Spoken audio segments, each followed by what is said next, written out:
F'jum il-ħaddiem il-kap tal-Partit Nazzjonalista Simon Busuttil żar l-Isptar Ġenerali ta' Għawdex. Il-post fejn bħala parti mill-pjan tal-Gvern għall-qasam tas-saħħa se tiftaħ skola medika minn Barts, Università Medika ta' fama internazzjonali.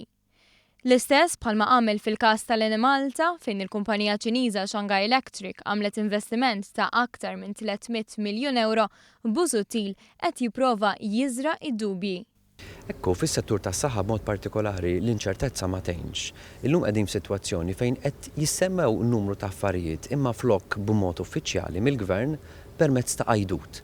Għalkemm Busuttil tkellem dwar għajdut, il-Gvern ħabbar il-pjan tiegħu b'mod uffiċjali u ftit tal-ġimgħat ilu kien iffirmat ftehim f'Għawdex għal ftuħ tal-iskola medika.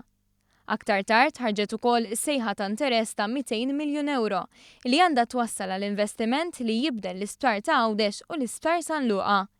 Din hija xi ħaġa li nnota s-Segretarju Parlamentari għas-Saħħa Chris Fern li kien preżenti f'Għawdex waqt iż-żjara li għamel Simon Busuttil.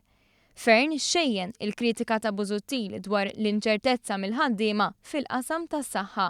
U ħajkollna allura bżonn ta' aktar ħaddiema impjegati f'dan l-isptar.